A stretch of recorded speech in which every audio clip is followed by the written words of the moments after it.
So thank you everybody for coming along. I will introduce who we are and the purpose of this. We're very grateful that you've kind of spared an hour. So I'll just crack on. I think the session's being recorded, so people who are coming later will have a chance to kind of catch up if they need to. So why are we here? The reason that we believe at the moment that there's some practical advice around AI that's required is the early enthusiasm about AI, particularly things like ChatGPT or Copilot or whichever AI tools that are being used. Some of the excitement has died down. Even the chairman of Google yesterday was on the news saying that it's not perfect. It will take time to get right. And we're seeing a lot of these kind of headlines. The excitement over generative AI in the enterprise has passed its peak, and people are seeing it as very clever, almost like parlor tricks, but they're failing to get the value out of it. And so today we're going to try and share some experiences of where the value of AI can be found and how, in practical terms, to kind of liberate some of those benefits. A quick hello. I come from a business background. I used to be global head of AI insights and data for a worldwide consultancy called Capgemini. I have been the head of customer data advisory at SAP and worked with a lot of big companies from the perspective of how do we use data, how do we use AI, how do we use insights to improve our performance. Dave is the smart guy. Dave has run multiple organizations. I met him years and years ago when he was running a big government transformation program. And he is firmly in the IT camp. He knows how these things work. He understands how my kind of grand plans and visions actually come to life. So the two of us have got together with TrueBird to bring kind of a practical element to AI in particular. And TrueBird only does AI. We only do AI from end to end. So everything from the education and inspiration around AI, what should it be doing, and helping people understand and demystify some of these terms, into helping people with their strategies and their roadmaps and their business case for starting with AI and enjoying some of those benefits, through into some implementation that we'll talk about, and then through into running communities of like-minded, similar maturity type organizations that then help to share experiences and some of the success that people have had. So we have an end-to-end kind of business setup that helps people at speed get into the world of AI, focus on the right things that will actually drive the performance of the organization, and then continually evolve it as it goes forward. And my career, I've worked with AI for the last kind of 10 years with these big companies and lots of other big companies. And a couple of years ago, when Dave was talking about setting up our organization, I felt as though I was tired of selling more petrol, more cigarettes, more alcohol, more mayonnaise.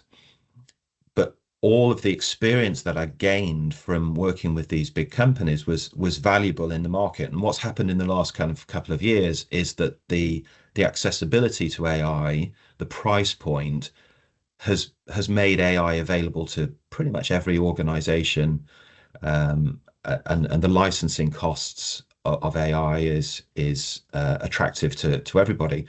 What's missing is that experience, Dave calls it the dirt under the fingernails, what works, what doesn't work, where you should prioritize some of your activities, and how you bring the organization together to benefit as a whole from AI.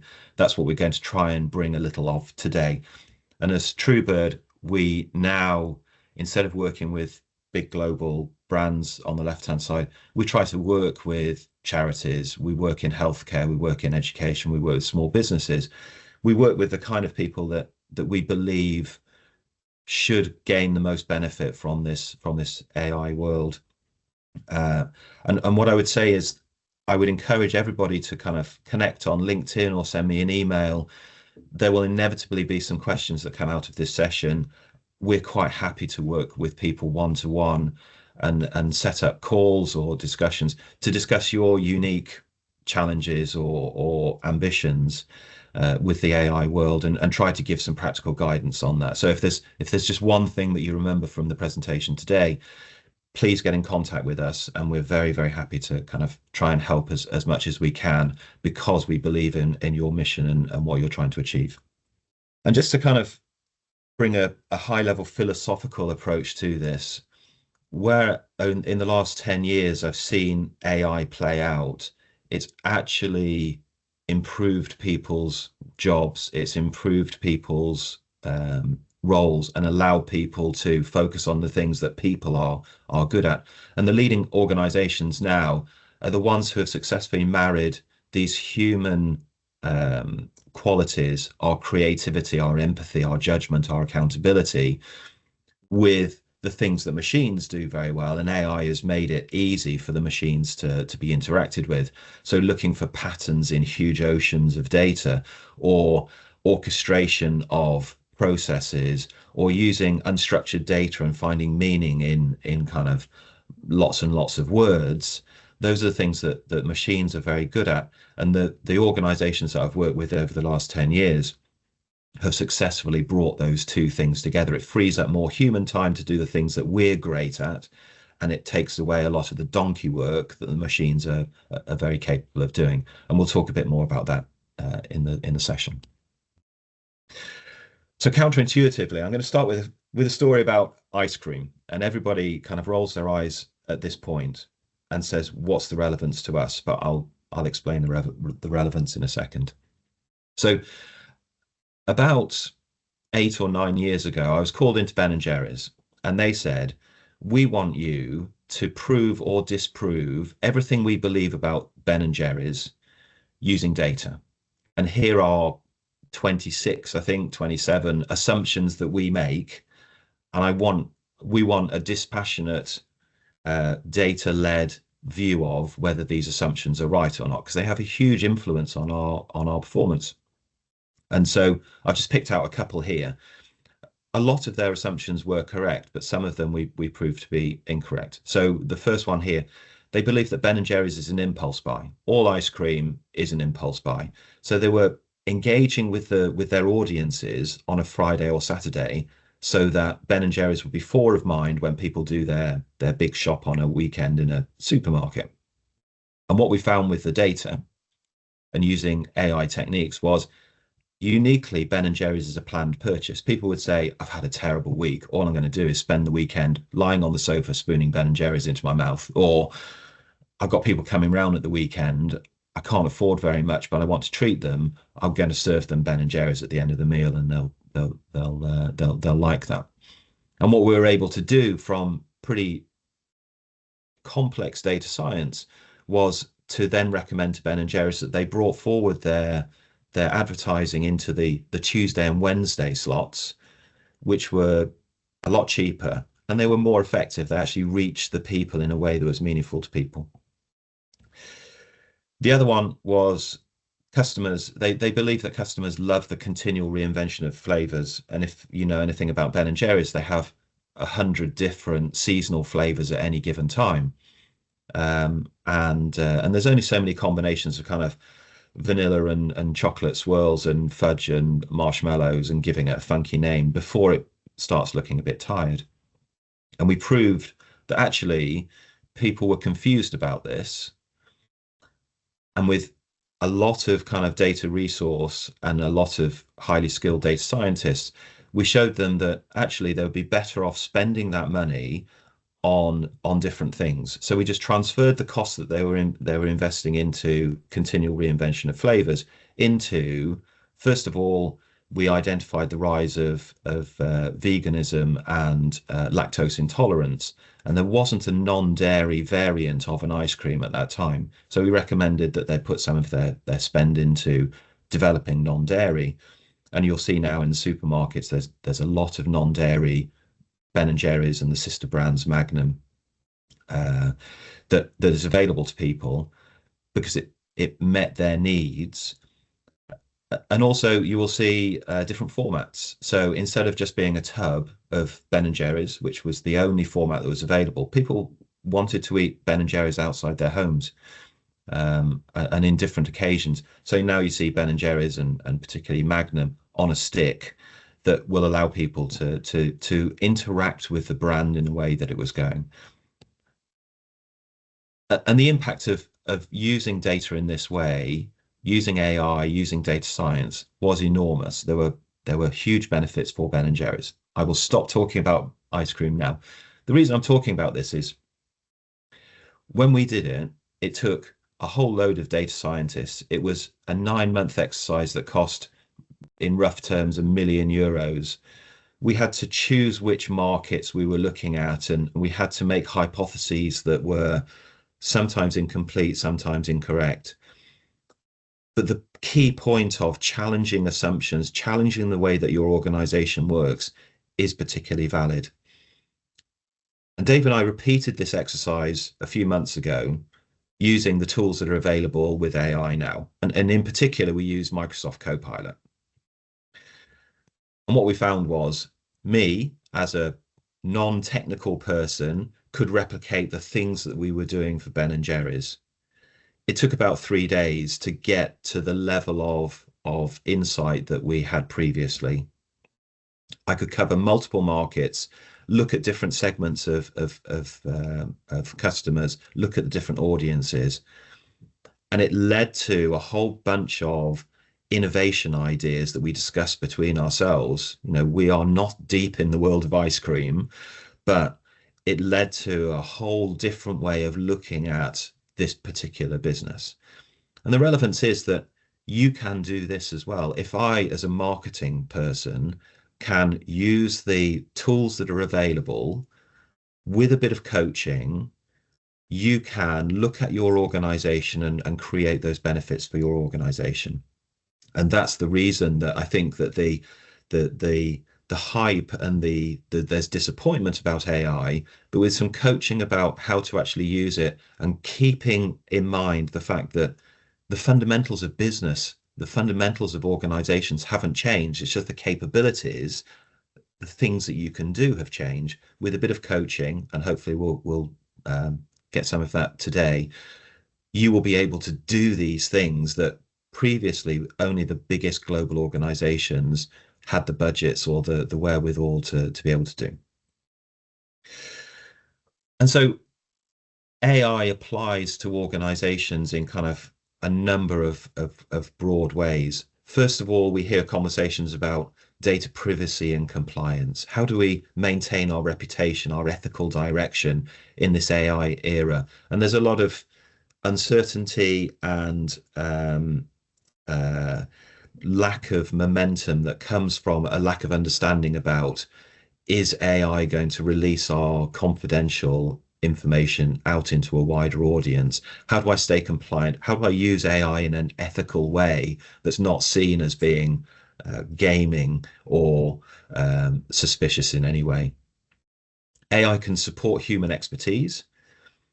AI, as we will see, will allow you to do more with less. So we can free up a lot of human time to do more things that we should be doing in the valuable tasks and take away some of that donkey work.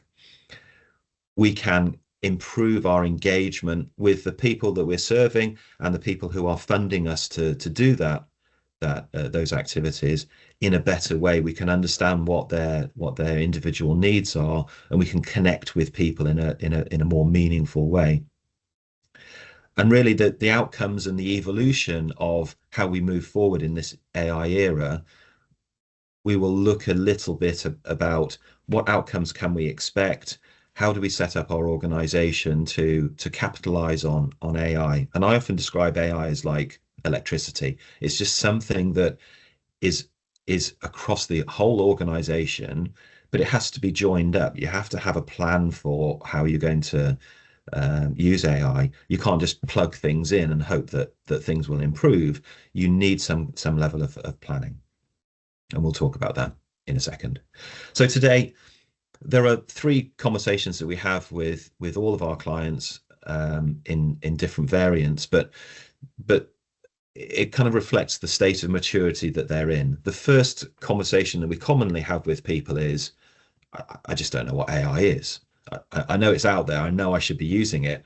I've used ChatGPT, but I don't really know what AI is. And it's so couched in kind of technical language and kind of jargon that I need an understanding of AI. So we will talk a little bit about that. The second conversation we have with people is typically, what should I do? I know that I need to introduce AI into our organization. I just don't know where to get started. I don't know how that ladders up to benefits. I don't know if I'm just burning money or investing money in the right way. And then the third conversation we have with a increasing number of people now is, they said, we've invested in AI, we've bought licenses for Copilot, or we've invested in ChatGPT. We just don't see the business value now. We've been doing things for kind of a year or 18 months, and it's hard to demonstrate some of the benefits that we're seeing. So can you help us with that and apply AI in a more systematic and structured way?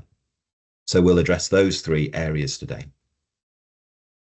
So first of all, what is AI? It's this first set of conversations that we're having. And we tried to simplify everything. And so there are kind of three areas that we see a lot of organizations benefiting from AI. And it doesn't follow a linear path, but I've split it out into kind of three different sections just for clarity. Normally, organizations will try to do bits of each, but what they master first is the first column, and then they master the second column, and then they master the third column. So GenAI, which is the subject today, which I'll talk about a lot, is all about task support. It's the ability to summarize meetings. It's the ability to draft blog posts. It's the ability to make suggestions about how an email and reword any kind of creative content to appeal to a target audience. It's about idea generation. It's about education. We'll talk about some of those use cases. After that, organizations start to say, how can I improve the efficiency of my organization? How can I do more? And we all know that processes kind of grow up organically, and as new things come around in time, new things get bolted on, and a lot of processes, workflow are suboptimal. So how can AI help us to fix some of those process issues, some of the cultural issues, the organizational issues, and promote efficiency within the organization? And then thirdly, people then start saying, can AI help with growth? Can I appeal to new people? Can I do more for the people that I'm serving?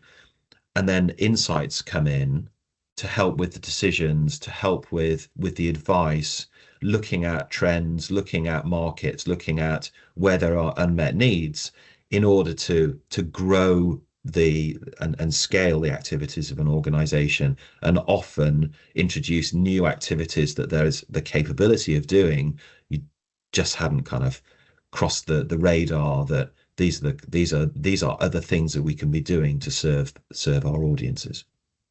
So that's all we're going to look at today. And we'll start with generative AI. And I'm sure that there'll be a whole range of different levels of experience and maturity and usage within this audience today. So I'm going to start from the basics, but very quickly ladder it up.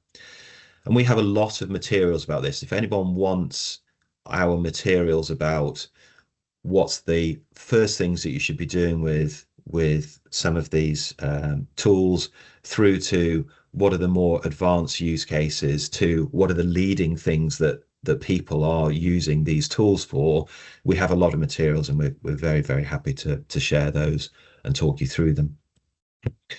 And the elephant in the room is this: essentially, every time you open up an AI tool, this is the kind of thing you're greeted with. And it's no different to Google. And I would argue that people think that they can use Google but actually there's a lot of complexity to how you can use Google that you just aren't aware of. You just don't know what you don't know. And most people's first experience of AI and AI tools is this: what can I help you with? Well, I don't know. And people use it as in a way that's similar to search engines, or they start going down the wrong path. And so it's actually a key skill that we see now, that everybody in the organization who's using these tools should be able to write a prompt, the system instruction, in an effective way. And we hand this out. There's lots and lots of different models. Some are more effective than others, but I walk around our clients now, and this is probably the one slide that they've printed out and stuck on the wall as a reminder that a prompt is not just a kind of a simple instruction. You hope that the cleverness of the machine will work out what your intent is.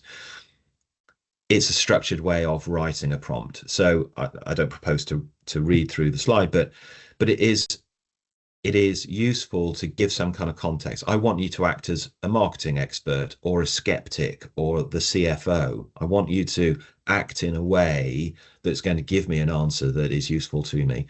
You can give it a context or a purpose. And most people are using these tools to understand something or to create something. But you can also get them to critique your thinking. You can get it to analyze, or you can get it to compare two different points of view and see where the overlap is or where the contrast is. And as you go round this wheel, you will find that the more detail that you give to the tool, the better the answer is, the more specific it is. And again, in the materials that we can distribute, there are examples of where we have written kind of two sides of a Word document to be very specific about what we want.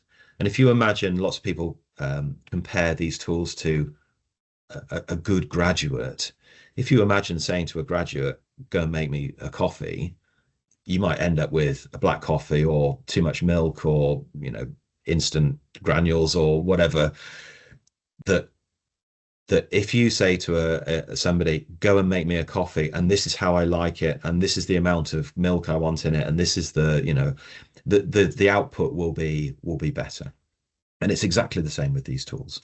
So a lot of people are confused as to why they should be using these tools or not using. Again, I won't read this slide, and we have materials about this, but there are good use cases. These tools are very good for kind of summarizing things.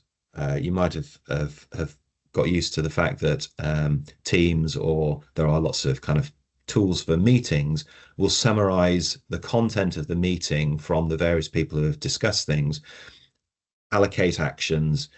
You can get kind of opinions and completeness. You can understand about whether the meeting actually met the agenda or the outcomes you were trying to drive. It's very good for kind of large unstructured data sets, not just meetings, but documents or anything that is large and complex, in order to summarize it. And there are some good uses for those. There are also some poor uses. And when you need accuracy or certainty, AI is questionable at best, and you should be very aware that the outcomes you're getting from them could be open to flaws. And we have a long list of these and examples of a good use and a poor use, but just be aware that it's not a silver bullet. It's not a tool that can solve every problem, or you should be asking an AI tool in every circumstance what the best advice should be. You should have an awareness of when to use these tools and when not to use these tools. And this is from Harvard Business Review. There's a trend in the last year that previously these tools were being used to support tasks, to generate content. So generate a blog content or help me to draft this email.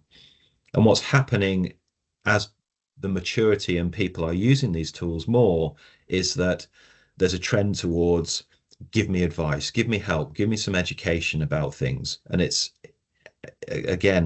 something that you should be aware of, that if you're using these tools just for content creation or helping you in tasks, you should be starting to think about getting support and advice from these tools. And the tools are getting far better at giving proper advice if you follow the guidelines in the previous slide.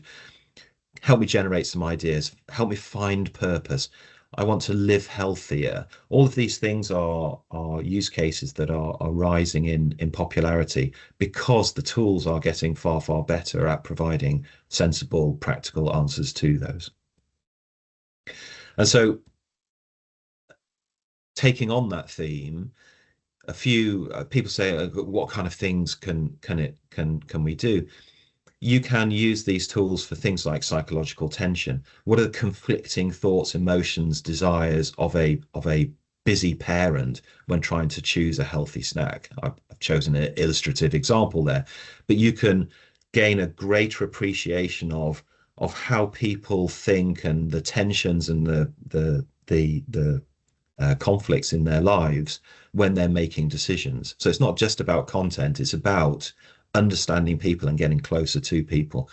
Again, I won't go through the detail of this slide, but we'll distribute the slides afterwards. There are cultural signals. I come from a very distinct cultural background, and my understanding of other cultures, other people's their cognitive differences and their demographic differences, I will hold my hand up and say I don't understand people, and AI can help you understand, get closer to people, understand their concerns and their priorities in their lives in a way that is meaningful and helps you, well, helps me become a better person, but helps your organization to serve people in a better way. You can use it internally as well. Lots of people learn in different ways, so make the training that you're giving people relatable in a way that they want to learn. I learn in a very visual way. Some people learn by lots of documentation. Some people learn by experience. And we ran an exercise the other day with a client, and they wanted to understand about game theory, which is a deep, complex concept, and people were trying to learn about it in different ways. And we used AI to create different ways of relating to the concepts of game theory that appeal to an individual, that they then were able to understand it. And they retired their classroom training of one size fits all about game theory and actually moved now to training that's personalized to an individual, so that the scenario is something they understand, the concepts are conveyed in ways that they understand, and their training has become far more effective. You can rethink things, get new perspectives. You don't know what you don't know, so use the kind of the wisdom of the crowd in AI tools to rethink things. And winning the hearts and minds. How do I actually talk about the internal adoption? How do I get people to use these tools in a way that they believe that it is meaningful and useful to them and not a threat to their jobs? A lot of things one of the things that a lot of people miss is you can use a prompt to write a more effective prompt. So what people tend to do is they start off with a draft of a prompt. I'm writing an AI newsletter or whatever it is. And then they think, oh, actually, that's not quite right. I'm going to add in, can you add a link to an original story, or could you be more memorable for certain parts of this story? And kind of the prompt and the answer evolves over time. What you can do at the end is just go back and say, can you rewrite this prompt if I'd written it properly at the beginning? And then it will write a succinct version of all of the iterative steps that you've made. And then what you can do is you can make that available throughout the whole organization, so that the next person who's coming to do this task is not starting from scratch. They actually benefit from the iteration, the thinking that you've put into the prompt in the first place. But it's not perfect, and I normally illustrate this by this slide. And I'll come back to why I call it My Dog is Sick. But Sam Altman, who was the founder of ChatGPT, unexpectedly about 18 months ago, he was sacked from OpenAI, the organization that he had founded. And he went on Twitter, or X, and he said, if I start going off, the OpenAI board should go after me for the full value of my shares. And people didn't really know what he meant by this. And so I used his own tool and put his statement into his own tool and said, what does he mean by if I start going off? And ChatGPT came back and said, well, it looks like he's being compliant and he's acquiescing, and he realizes he's got some responsibility. And if not, there'll be consequences for him. And to a human, this didn't quite smell right. So I put it into Google. How many shares does he actually hold? How much equity does he hold in the company?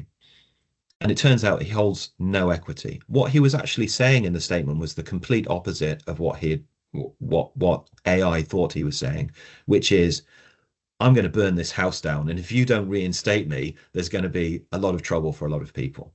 And I think it's a cautionary tale that our language, our behaviors as humans won't be replicated. I don't think that the creativity that we have as humans will be replicated. I don't think that the judgment, I don't think that the empathy that we have will be replicated. So it's good to understand what the limitations of these tools are. And the reason I call this slide "My Dog is Sick" is that statement alone could mean two very, very different things. My dog is sick. I need to get it to the vets. I need to get some medication. Or it could mean my dog is sick in youth language. It's the best dog in the world. And an AI cannot understand the context or the humanity of language and the nuances that we have in a way that you can just trust it. So that's the cautionary tale. And it comes back to the key lesson: keep the human in the loop. These machines are very good. These tools are very good for certain tasks that will allow us to do more with our human qualities, but they will not replace our human qualities. And you have to be very careful of using these tools in a way that creates value, but doesn't replace some of the things that you should be doing yourself. So the second element of this is, how do I liberate some of the efficiencies? This second column. And we all recognize that we spend far too much time answering emails that have no value, or attending meetings that have no value. And we're not spending enough of our time on the things that are actually meaningful. How do we plan for serving our people better? How do we get better at the tasks that we're trying to do, the high value tasks? And I always say this: if you would just introduce artificial intelligence into your organization, you're going to end up with an amplification of everything that's in your organization that is suboptimal. So if your data is managed poorly and it is incomplete and it is giving you the wrong answers in an operational sense, artificial intelligence will only ever enhance that and make that situation worse. Your processes, if they're suboptimal, will become worse if you just apply artificial intelligence to it. Your culture, if your culture is resistant to change, or it's not accepting of adoption of new ways of doing things, AI will just make that worse. So this is not AI related, but it's a great opportunity to stand back and say, okay, within our organization, what are the things that I need to fix? Because before I can apply artificial intelligence to some of these areas and really rocket fuel it, I want to make sure that we are doing the right things across a number of different activities. And if you do that, the performance will improve. If you just apply artificial intelligence, if you invest in some tools, if you tell people, you can go ahead and use artificial intelligence, what we've observed over the last 10 years is actually the performance goes down. You have to fix the fundamentals, fix the foundations before you can start extending. And so these are valuable tasks. So go to each of your processes, map them out, and understand, are we doing this correctly? Are there bottlenecks? Are there new ways of doing things? have we just bolted on some different tasks and just we're just living with them? And go and think about your processes. After that, you can start applying AI to allow you to do each of those process steps better. But if you haven't fixed the fundamentals, then you're just going to be applying a sticking plaster. Again, I won't go through this slide, but these are some of the AI capabilities that are being used to drive the efficiencies within organizations. Um, and you can use AI very easily and at very low cost to help you with some of the tasks that are in the debt part of the slide that I showed previously, to free up your time in order to focus on the things that are creating the value. One of the things that we see a lot of organizations doing is investing in a whole range of different tools, and Firefly is one of those tools that does meeting summaries. There's Otter, there's Teams now does the same kind of thing. I saw a lot of people that we were working with investing in point solutions. And what's happening now is they're realizing that those point solutions aren't joined up. And my own experience of using Firefly for a period of time is that actually it just creates a second inbox of meeting summaries, and I still have to go back through those summaries to work out what the total conversation is that I'm having with somebody in order to advise them in a more effective way. And so our advice is really to think about what it is as a business that AI can do and how to weave it across the entire business before you start investing in a tool for this specific task, or this function has got this particular tool. Think about what your total need is for AI, in the same way that you wouldn't go to multiple suppliers for electricity. You go to one supplier, but you would know what it is that you want to plug in. And then the third pillar of AI is really insights. And again, quick introduction into insights. Everybody's very familiar with kind of reports and dashboards, I assume. It's descriptive. This is what has happened. These are the data points, and this is how it has played out. And increasingly, we get reports that are diagnostic as well, which is these are the factors that have led to these things happening. Now, what AI will allow us to do is then move into a world of predictive. If I do these things, what's likely to happen? And AI is very, very good. The AI tools are very good at then predicting from data what is likely to happen if you pull certain levers within the business. It's very good at prescriptive insight. So this is what you should do. Given all of these various dimensions of your problem, the optimal way of acting here is this for these reasons.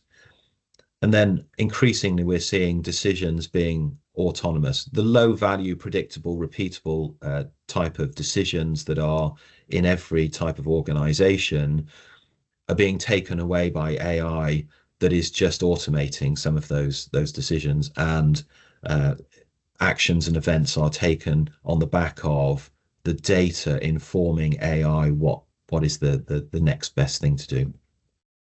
And AI has those 3, 4, and 5 has made that available to every organization. If you want talking through how it could apply to you and how you get started in a meaningful way, we're very happy to have those conversations. Understanding people is still the key thing. So we do a lot of work with kind of segmentation. What are people's needs? How do we serve those needs? And we're probably familiar with understanding people or cohorts of people in these two ways. This is what people are. This is their age. This is their gender. This is where their socio-economic status. And we engage with people in that way. And geographically, where are people? What do they do? Do they go to school? Do they, where are they in the community?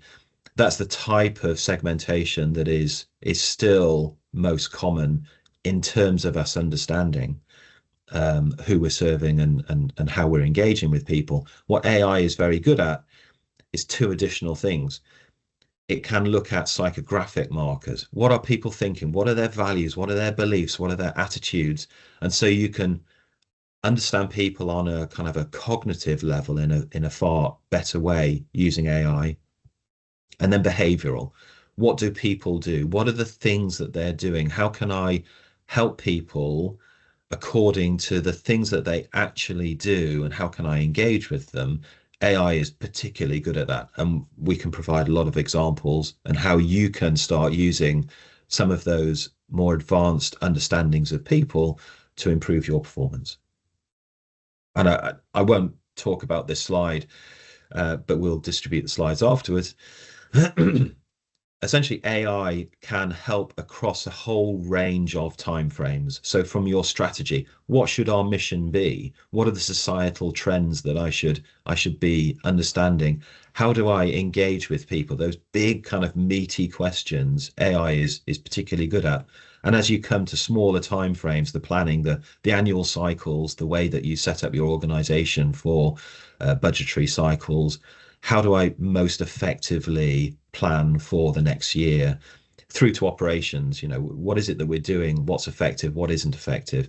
And through to real time, I've sent an outreach campaign to certain people. How are they perceiving it? You can understand those things in real time. AI has democratized the ability to do a lot of these things, whereas previously I needed a whole army of data scientists and very expensive kind of data and very complicated techniques that were applied to that data.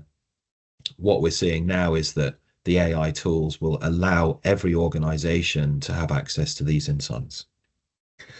And the other thing that is commonly missed is data. People see data in terms of kind of operational data, financial data, organizational data.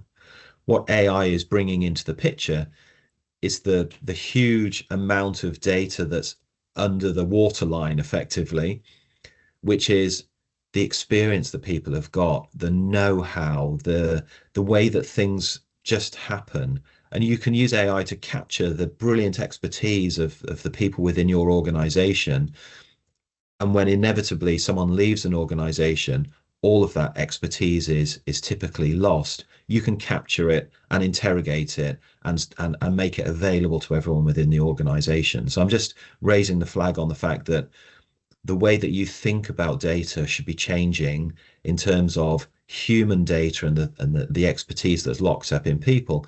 AI can now make that available. Again, I won't talk about this, but it's worth understanding some of those mathematical techniques that you can then apply. Previously, this was the sole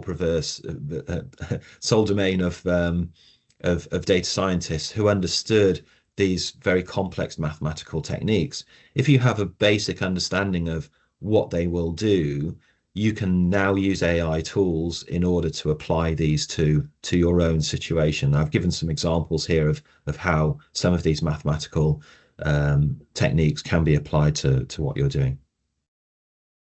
So I know I'm kind of running short of time, so I will talk through the 6 areas that I think that if you are trying to get involved in AI, the 6 common lessons that we have seen that have led to success. And the 6 areas, again, I won't read through these words, but we'll just quickly run through 6 areas that I think if you're going to do something, you should focus on these 6 areas. First of all, and this is the absolute key lesson, if you do one thing, do this: win the hearts and minds of people. There's a lot of fear, there's a lot of uncertainty about AI, and there's a lot of confusion.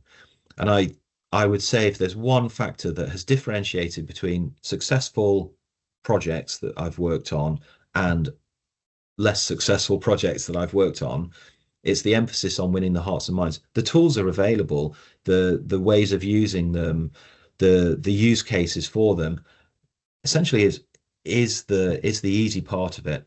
But lots of people get carried away with, okay, how am I going to use this tool? How am I going to uh, uh, build the capability with the tools, and they forget that there's a whole range of things that you need to do with people that will drive the adoption of the usage, the scaling of it, the sharing of knowledge.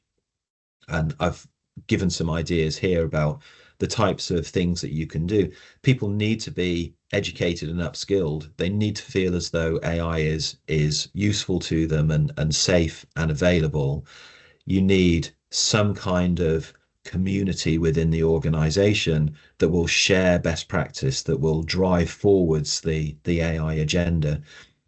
And the thing that is striking with all of the projects that we work on, at some point we sit down with people within the organization and say, okay, we've done a bit of education, we've explained some of the AI basics. How would you use it? Every single time we sit in those sessions, people's reaction is, well, I'm just delighted that you're here. I've been sitting on these great ideas for such a long time, and I've got no voice for them. And out comes a whole range of frustrations or ideas or brilliant new innovations that people have got that will drive forward the performance of the organization. AI is a catalyst or a turning point that will allow people to feel confident in coming forward with those ideas. And the best ideas in any organization are typically within the organization, the people who care about what the organization is achieving. They just have no voice.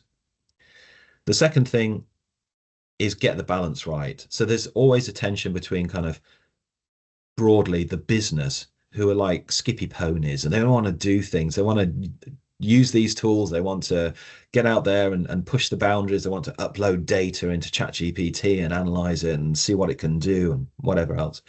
And there's the equal and opposite tension of control, which is we need to understand what our policies are for this. We need to understand how people are using it and clamp down on the way that these tools are being used.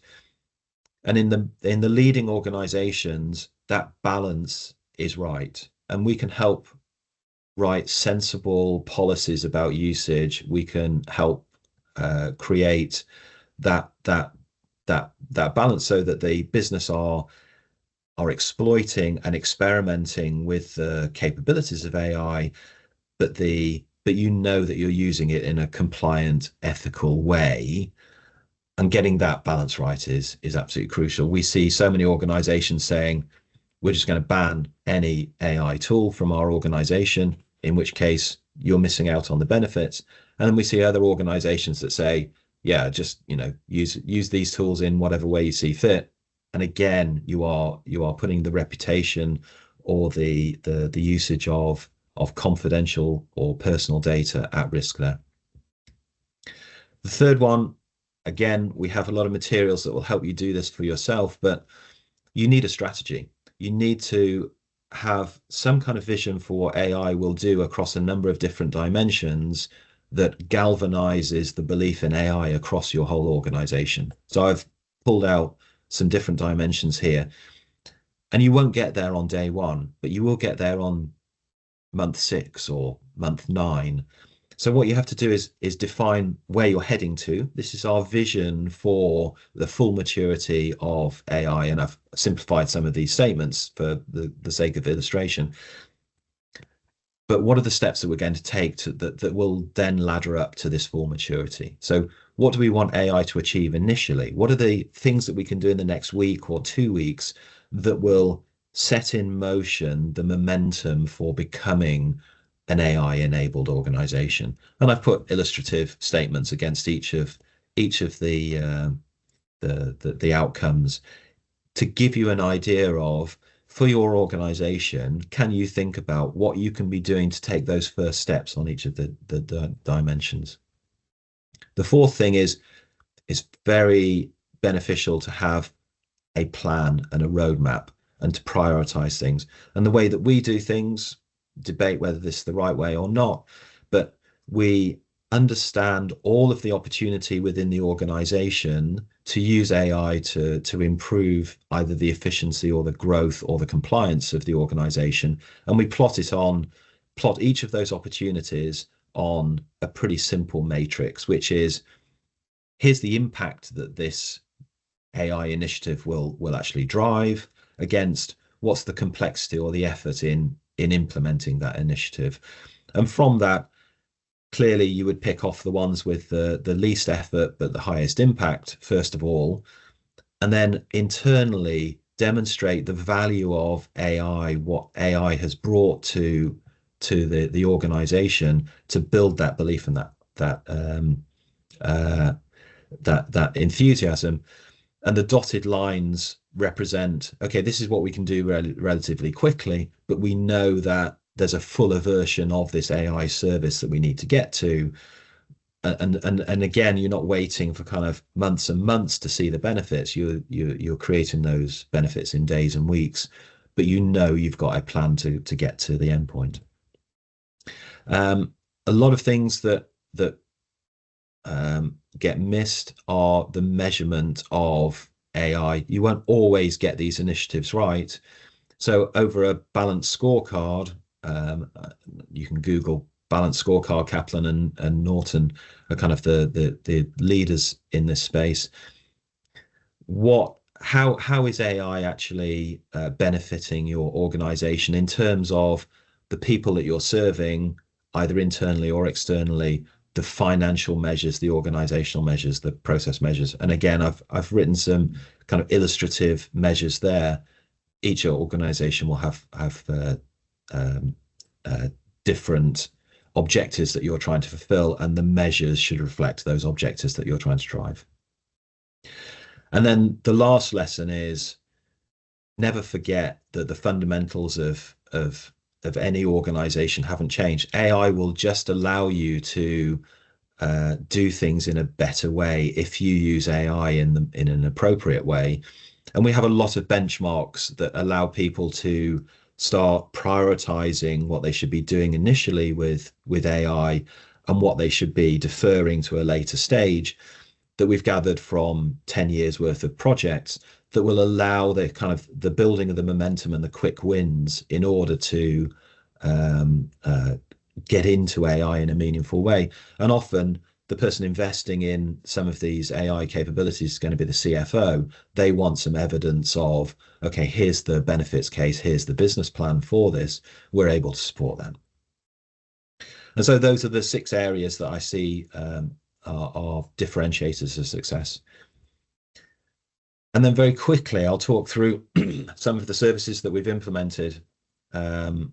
Again, we've probably implemented 200, 300 different solutions over a period of time. And so everybody's need or ambition will be different, but I'll give you a kind of a quick sample of what these are.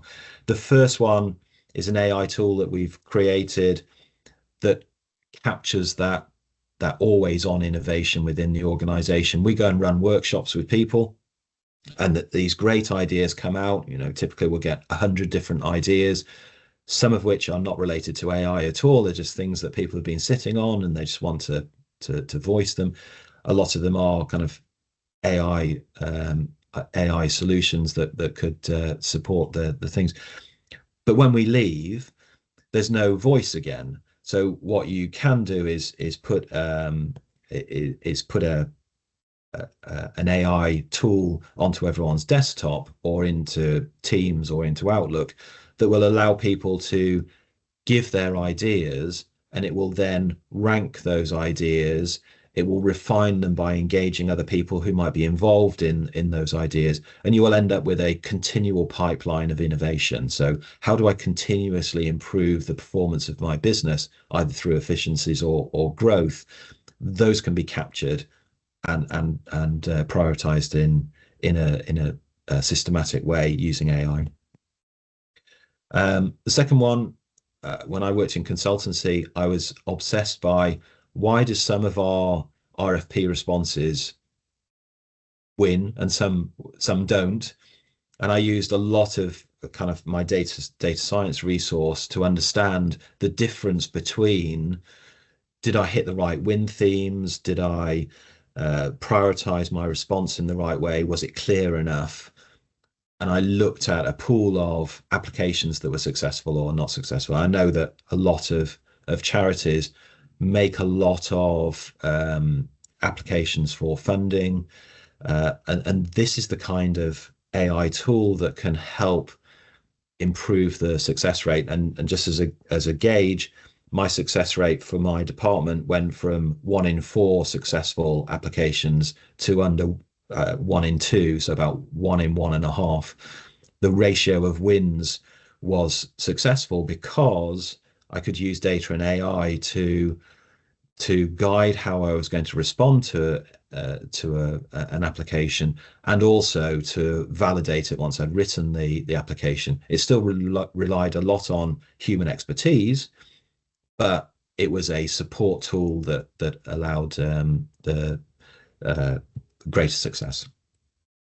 You can understand what differentiates high performing individuals or high performing teams, not just from the data about the data about their performance, but also you can interview them, you can overlay kind of their attitude and their approach to how they're trying to achieve things, and then use that pool of data to help other people, to support other people to improve. You can then target training to improve performance. AI makes those kind of things very accessible. And then something that we do quite a lot, there's a lot of organizations that are flooded by paperwork, incoming correspondence that needs to be handled. In a lot of cases, it needs to be transcribed from a physical letter or an attachment or a document into other systems within the organization. AI is very good at taking that at volume and taking out the useful pieces of information and then pushing them into the downstream platforms. It reduces the human error. It's frankly a bit of a dull task that is necessary, but doesn't really add very much value to an organization.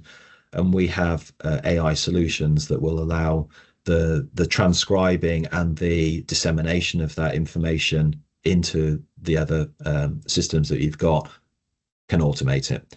Again, with human in the loop. So if it's uncertain about certain pieces, it will just flag those, but it manages by exception rather than relying on a big team of people who are transcribing documents daily.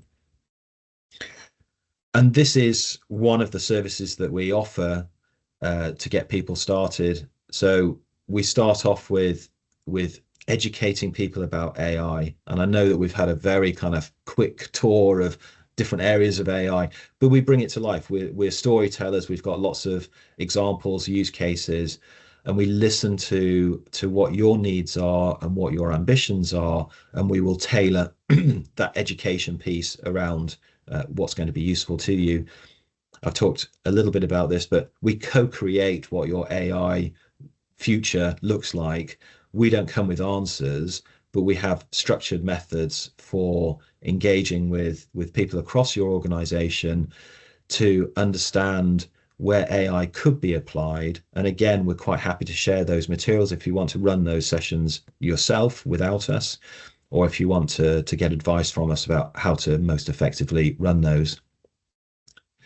Laddering up to a roadmap and a benefits case for AI, and then very quickly implementing some AI solutions and measuring the success of those.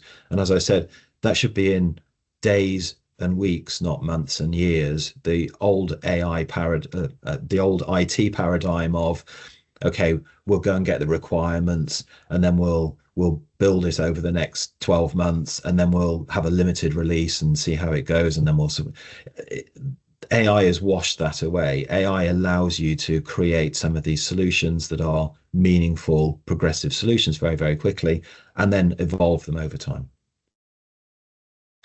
And then finally, I always get asked, is AI going to take my job anytime soon? So I tend to put this slide up, which is Google. It's a big, very credible AI player.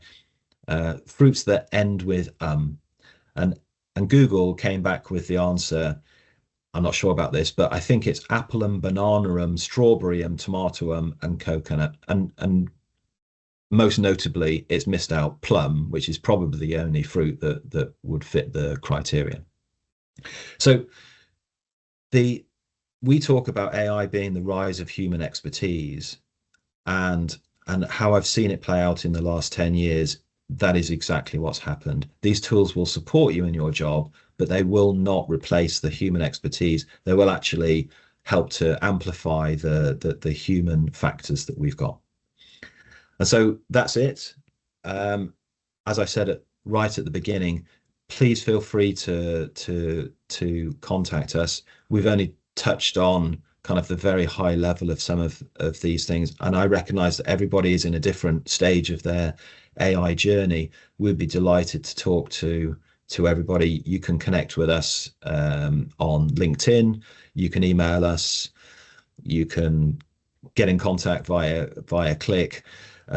However you get in contact, we'd be delighted to kind of carry on the conversation. I always say that we learn far more from those conversations because we understand the reality, or you can tell us the reality of what you want AI to help with, than we actually impart any information. And we've got materials, we've got time, we've got energy to help you with your AI journey. So I just encourage you to get in touch with us.